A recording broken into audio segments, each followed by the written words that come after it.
Para la mayoría, el nombre Rey Herodes nos trae a la mente una imagen muy clara, la del villano de la Navidad. Pero, ¿quién fue realmente?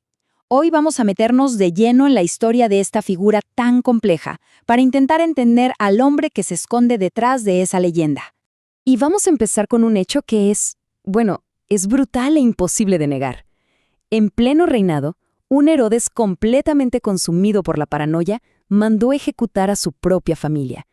Y no estamos hablando de parientes lejanos, sino de su esposa, Mariamne, a quien dicen que amaba, y a 3 de sus hijos. Esto ya nos da una idea del tipo de personaje que vamos a analizar. Esta crueldad es un hecho, es innegable, pero ¿acaso eso es todo lo que fue Herodes? ¿Lo define por completo? La idea es ir un poco más allá de esta imagen unidimensional para descubrir las enormes contradicciones de uno de los gobernantes más fascinantes de la antigüedad. Ok, vamos a la raíz de su mala fama. La imagen que ha perdurado por siglos viene, casi en su totalidad, de la historia de la Natividad, donde él es, sin duda alguna, el gran antagonista. La historia la conocemos todos, ¿no? Según el Evangelio de Mateo, Herodes se entera del nacimiento de un rey de los judíos.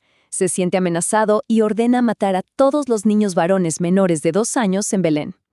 Este acto, que conocemos como la matanza de los inocentes, ha sido la base de su reputación por más de 2000 años. Pero bueno, para entender de verdad al hombre, hay que dejar el mito de lado un momento y ver cómo era el juego político en su época. Porque Herodes no nació para ser rey. Él se tuvo que abrir camino con astucia, con violencia y sobre todo con el apoyo de la superpotencia del momento, Roma. Y aquí hay un punto clave. Herodes era un outsider. No tenía ni una gota de sangre real de los asmoneos, la dinastía judía que gobernaba antes que él. Era idumeo, de una región vecina, y su familia se había convertido al judaísmo hacía relativamente poco. ¿Qué significaba esto? Que para muchos de sus súbditos él no era un rey legítimo. Su poder no venía de la tradición, sino de sus alianzas con Roma. Y ojo, que el título no fue un simple regalo. El Senado romano se lo concedió, sí, pero Herodes tuvo que pelear por él. Esto desató una guerra civil sangrientísima que duró 3 años.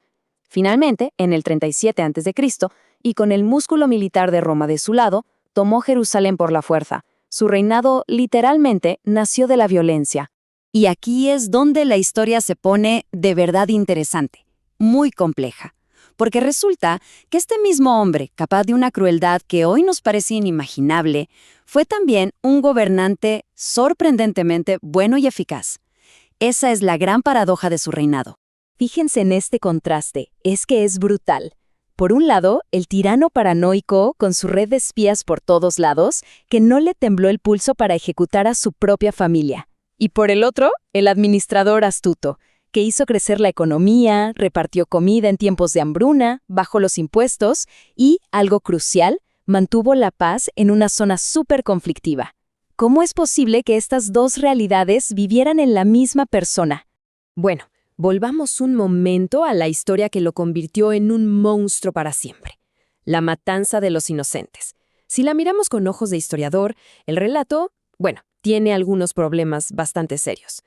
A ver, el punto más importante es que esta historia solo aparece en un único lugar, el Evangelio de Mateo.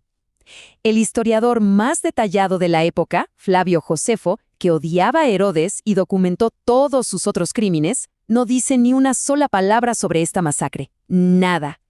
Además, la historia no suena parecida a otras narrativas antiguas, como la de Moisés en Egipto. Esto ha hecho que muchos historiadores piensen que quizás fue más un recurso literario que un hecho histórico.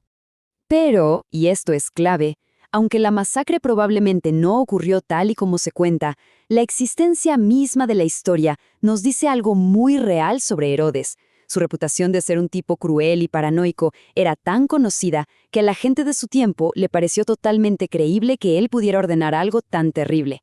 En el fondo, la leyenda se alimenta de una verdad sobre su carácter. Bien, ahora pasemos a la parte de su legado que sí es indiscutible, la que podemos ver y tocar hasta el día de hoy. Si la historia de Herodes está escrita con sangre, también está, sin duda, tallada en piedra, y a una escala que quita el aliento. Herodes fue, sin exagerar, uno de los constructores más importantes del mundo antiguo. Su ambición arquitectónica fue tal que cambió por completo el paisaje de Judea. Estamos hablando del Templo de Jerusalén, de fortalezas impresionantes como Masada, y de puertos supermodernos para la época. Miren qué potente esta cita. Viene del Talmud, que es una fuente judía que, por lo general, describe a Herodes como un tirano malvado. Pero ni siquiera sus mayores críticos podían negar la increíble belleza de su obra maestra, el Templo de Jerusalén. Todos los testimonios de la época coinciden. Era una de las maravillas del mundo. Y no era solo belleza, También era innovación pura. En Cesarea Marítima, Herodes construyó el puerto artificial más grande de su tiempo, usando una tecnología romana súper avanzada para crear rompeolas gigantes en mar abierto. Fue una proeza de ingeniería que demostraba su visión de conectar Judea con el resto del Mediterráneo.